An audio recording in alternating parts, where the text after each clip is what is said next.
तो नमस्ते दोस्तों, आप सभी का एक बार फिर से स्वागत है आपके अपने YouTube चैनल पे। तो आज का जो हमारा टॉपिक है, ये दो भिखारी आपको दिख रहे हैं फ़ोटो के अंदर। तो आज का जो हमारा टॉपिक है कि कसिनो में अगर हारते हारते हम भिखारी हो गए हैं या नहीं हुए हैं अभी तक, तो पहले ही हमें सावधान हो जाना चाहिए कि भिखारी होने से पहले ही आपको ये सोच लेना चाहिए कि आप सब कुछ पैसा हार गए हो और आप भिखारी हो गए हो, और फिर आप किस तरीके से जीवन अपना जियोगे। तो इसी चीज़ पे आज हम बात करेंगे। तो आज का जो हमारा टॉपिक है दोस्तों, अभाव में जीना। अभाव में जीने का मतलब ये होता है कि बच्चा जब पैदा होता है तो उसके पास कुछ भी नहीं होता है, वो अकेला होता है और भिखारी होता है। उसके पास कम से कम ये लकड़ी और कटोरे तो दिख ही रहे हैं, तो इसके पास कम से कम ये तो है ही। लेकिन जब हम आए थे तो हमारे पास ये भी नहीं था। तो हमें सिर्फ अभाव में जीने की प्रैक्टिस करनी है। जो भी आपके पास नहीं है और आपको यही सोचना है कि ये मेरे पास था ही नहीं, और उसमें जीने की आपको कोशिश करनी है। इससे क्या होगा? इससे ये होगा कि आपके जो फालतू के खर्चे होते हैं वो थोड़े बहुत बच जाएंगे और आप अकेले रहने में ही आनंद महसूस करने लगोगे। और अभाव में जीने से दोस्तों हमको बहुत सारे फ़ायदे हो सकते हैं। पहला फ़ायदा तो ये हो सकता है, जैसे मान लो कि आप कोई मोबाइल चला रहे हो 3-4 साल से और उसकी बैटरी काम नहीं कर रही है, तो आप सोचो यार अब नया मोबाइल ले आते हैं। लेकिन अगर आप अभी प्रैक्टिस कर रहे हो अभाव में जीने की, तो आप यही सोचोगे कि पहले इसको जितना हो सके उतना चला लेते हैं, बाद में ले आएंगे, इतनी क्या जल्दी है, और ये आपके पैसे बच जाएंगे। और दूसरी चीज़ इससे फ़ायदे में ये होती है कि जो भी अपनी पुरानी आदतें हैं, जो भी गंदी आदतें पड़ गई है, नेटफ्लिक्स देखने की, कसिनो खेलने की, अगर उनसे आप अलग रहो थोड़ी देर और उनको आप नहीं खेलो, थोड़ा गैप दे दो, तो उसकी आदत आपको टूटनी शुरू हो जाएगी और 10-15 दिन में आप अकेले रहने में भी मज़ा अनुभव करोगे। तो आज के लिए ये टॉपिक था दोस्तों कि अभाव में जीना सीखना चाहिए। तो आ जाते हैं, आज हम हमारी दो कहानियाँ लेंगे आज।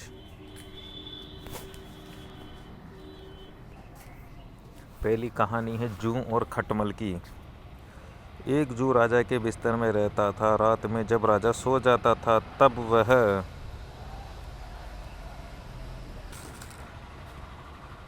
खून पीता था।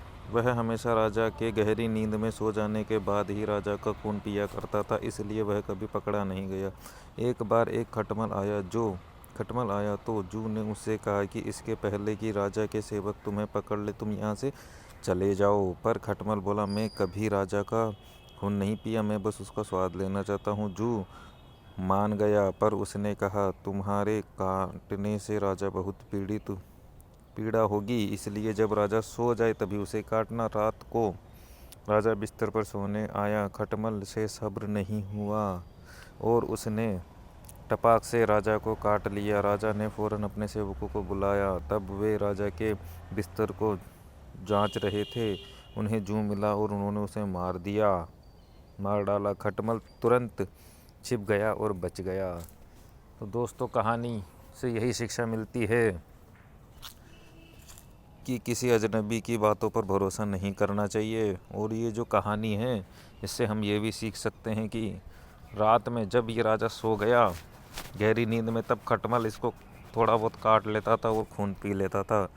तो हमें भी जब रात को सभी लोग कसिनो में खेलते रहते हैं, तो हमारा जो कुछ टारगेट होता है उसको खेल के, या अगर स्टॉप लॉस हो जाता है बाई चांस, तो उसको स्टॉप लॉस पर रुक के हमें बैठ जाना चाहिए। और चुपचाप, जैसे ये खटमल साइड में हट गया, वैसे ही हमें चुपचाप साइड में हट जाना चाहिए। ज़्यादा लालच नहीं करना चाहिए, ज़्यादा गेम नहीं खेलने चाहिए। और ज़्यादा गेम खेलेंगे तो इसकी आदत बहुत जल्दी पड़ जाती है, ये चीज़ ही ऐसी है। तो इसलिए हमें इसमें ज़्यादा गेम नहीं खेलने हैं, क्योंकि ज़्यादा गेम खेलेंगे तो हमको ही नुकसान है। और जितने कम गेम खेलेंगे उतना ही सुखी रहेंगे। ज़्यादा गेम खेलेंगे दिमाग पर प्रेशर आएगा, लॉस होगा, फिर उसको रिकवरी करने में हम लगेंगे और फिर इसका कोई अंत नहीं है। तो इसलिए हमें माइंड को भी सही रखना है और ज़्यादा से ज़्यादा 1 या 2 ही गेम खेल रहे हैं। अगर हम ही शुरुआत कर रहे हैं तो कंट्रोल की, तो आपको 1 या 2 गेम से ज़्यादा गेम नहीं खेलने हैं। 10-12 गेम बहुत ज़्यादा हो जाते हैं। आपको सिर्फ इस टारगेट इस तरीके से सेट करना है कि आप एक ही बज्जी लगाओ, या तो आपका स्टॉप लॉस हिट हो जाए या आपकी बज्जी पास हो जाए।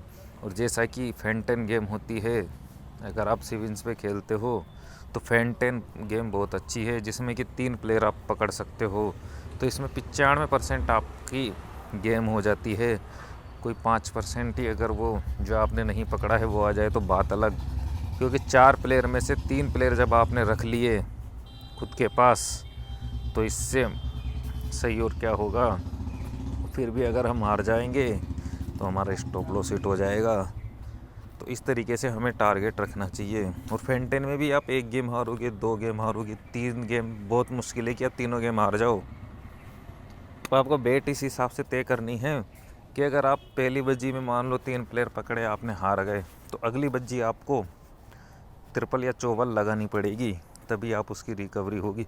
और फिर उसके अगली बज्जी भी आपको बहुत ज़्यादा लगानी पड़ेगी पैसे, लेकिन उसमें चांस है कि आप आराम से टारगेट कर सकते हो पूरा। या तो 1 बज्जी ले लो या 2 बज्जी ले लो, कि 2 बज्जी में आपका टारगेट पूरा हो जाना चाहिए। या फिर जो रूलेट होता है उसमें भी आप खेल सकते हो 2 प्लेयर पकड़ के, क्योंकि 2 प्लेयर, जब 3 प्लेयर है, 3 में से 2 प्लेयर अपने पास रख लिए, तो इसका मतलब यही होता है कि 80% गेम अपना हो गया। और फिर उसको भी आप डबल ट्रिपल करके खेलोगे। जैसे एक बेट आपकी फेल हो जाती है तो आपको अगली बज्जी, जैसे मान लो 100 रुपये की लगाई तो मैं 200 रुपये हार गया और मुझे 100 रुपये कमाने थे, तो अगली मुझे 300 की लगानी पड़ेगी, जिससे कि मेरा 200 रुपये का पहले लॉस रिकवर होगा और 100 रुपये मेरे प्रॉफिट के। और अगर वो भी बेट फेल हो जाती है तो हमारा लॉस कितना हो जाएगा, 100 200 और 300 600 800 रुपये का लॉस हो जाएगा। लेकिन ये बहुत मुश्किल है कि लॉस हो जाए इतना। तो आते हैं अगली कहानी पे दोस्तों। गौरैया और हाथी की लड़ाई। 2 गौरैया एक पेड़ पर रहते थे। मादा गौरैया ने अंडे दिए जो उन दोनों ने अपने घोंसले में रख दिए। एक दिन एक हाथी गर्मी से बेहाल होकर उस पेड़ से टक्कर मारने लगा। उसकी इस हरकत से गौरैया का जोड़ा तो उड़ गया, पर उसका घोंसला गिर गया और उसमें रखे अंडे टूट गए। मादा गौरैया ने नर गौरैया से अपने बच्चों की मौत का बदला लेने को कहा। गौरैया अपने मित्र कठफोड़े के पास गया।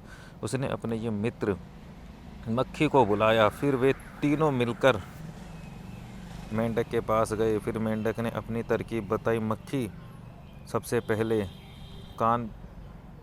हाथी के कान में घुसकर शोर मचाएगी और उसे परेशान करेगी। उसके बाद कठफोड़ा उसकी आंखें फोड़ देगा अंधा होकर, और शोर से परेशान होकर हाथी पानी की तरफ जाना चाहेगा। मैं एक गड्ढे के पास आवाज़ करूँगा। मेरी आवाज़ सुनकर हाथी को लगेगा कि वह पानी के पास जा रहा है। जब वह मेरी तरफ बढ़ेगा तब गड्ढे में गिर जाएगा। सब कुछ योजनाबद्ध हुआ। हाथी गड्ढे में गिर गया और फिर उसने किसी को परेशान नहीं किया। मिलजुल कर नैतिक शिक्षा मिलती है। मिलजुल कर बड़ी से बड़ी मुश्किल का हल किया जा सकता है। तो दोस्तों, कहानी से यही शिक्षा मिलती है कि हमें मिलजुल कर रहना चाहिए। अब मिलजुल कर कैसे रहना चाहिए? हमारे अंदर जो मन है, जो बटा हुआ है, उसे हमें एक करना पड़ेगा। हमें एक ही रहना पड़ेगा। सबको जोड़ के आपको एक शक्ति बना लेनी है। और शक्ति बनाने के बाद जो भी आप संकल्प करो वो आपके पूरे होने ही चाहिए, क्योंकि संकल्प तभी टूटते हैं जब आपके मन के 2-3 हिस्से हो जाते हैं। कोई मन क्या चाहता है, कोई मन क्या चाहता है और आप क्या चाहते हो। और इस तरीके से जो भी आप संकल्प करते हो वो फेल हो जाते हैं। और इससे नुकसान ये होता है कि जो आपकी विल पावर बढ़नी चाहिए थी वो बढ़ने की जगह घट बढ़ जाती है और आत्मग्लानि और इससे हो जाती है। तो हमें इस समस्या से बचने के लिए मन को एक करना पड़ेगा। मन को एक करने के लिए आप मेडिटेशन की प्रैक्टिस कर सकते हो, या प्लैंक जो एक्सरसाइज बताइए वो कर सकते हो। कुछ भी नहीं हो तो कम से कम आप दौड़ तो सकते ही हो। दौड़ने से भी आप एक हो जाओगे। और धीरे धीरे आप इसकी प्रैक्टिस रोज़ करोगे तो ही ये देखिए दोस्तों फ़ायदे में आपको रखेगी। नहीं तो आज किया 5 दिन नहीं किया, 2 दिन किया 6 दिन नहीं किया, तो इससे फिर कुछ भी नहीं होगा। तो हमें जो भी प्रैक्टिस करनी है वो रोज़ करनी है, कंटिन्यू करनी है, कछुए की तरह बिल्कुल चलना है। ज़्यादा थक जाओ तो सिर्फ सो सकते हो, और जब आराम पूरा हो जाए तो फिर आपको वापस से अपने कार्यों में लग जाना है। और इस तरीके से दोस्तों चलते ही रहना है जब तक कि आपकी मंजिल आपके कदमों के नीचे नहीं आ जाए। और कसिनो से देखिए दोस्तों, आप जीतो चाहे से हारो, इससे कोई मतलब नहीं है, लेकिन अगर आप कंट्रोल की प्रैक्टिस करोगे तो आपके अंदर एक खुशी का अनुभव होगा और आपको बहुत मज़ा आने भी लग जाएगा।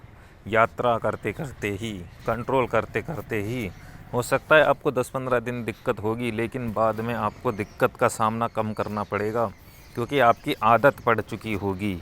तो इसलिए हमें इस तरीके से आदत रिपीट करते ही रहना है कि फिर वो आप चाहते हुए भी उल्टी आदतें नहीं कर पाओ, और आदतों को आपको रिपीट करते ही रहना है। अगर आप 4-5 महीने तक डेली सुबह 5 बजे उठो तो फिर आप 5 बजे सो नहीं पाओगे। अगर आप, क्योंकि आपकी प्रैक्टिस हो चुकी होगी, वो आपके अवचेतन मन में घुस चुकी होगी आदत कि आपको डेली सुबह 5 बजे उठना ही है। और इसी तरीके से अगर हम यही सोचे कि हमें कंट्रोल करना है, कंट्रोल करना है, कंट्रोल करना ही है, और संकल्प करते ही जाएं, तो एक ना एक स्थिति ज़रूर ऐसी आ जाएगी जब आप कंट्रोल चाह के भी नहीं तोड़ पाओगे। और ऐसी ही स्थिति पे हमें पहुंचने की कोशिश करनी है। तो स्टार्टिंग में ज़रूर आपको दिक्कत होगी, लेकिन लगातार प्रयास करते करते, करत करत अभ्यास ते जड़मति होत सुजान, और रस्सी आवत जाइते सर पर पड़त निशान। तो ऐसे ही हमें पत्थर पे भी निशान कर देने हैं रस्सी को घिसते घिसते, और वो पत्थर हमारा अवचेतन मन है। और कंटिन्यू रहना है, कंटिन्यू रहने पर ही हम सफल हो सकते हैं। तो आज के लिए इतना ही दोस्तों, मिलते हैं अगले वीडियो में। आपने वीडियो देखा, बहुत बहुत धन्यवाद आपको।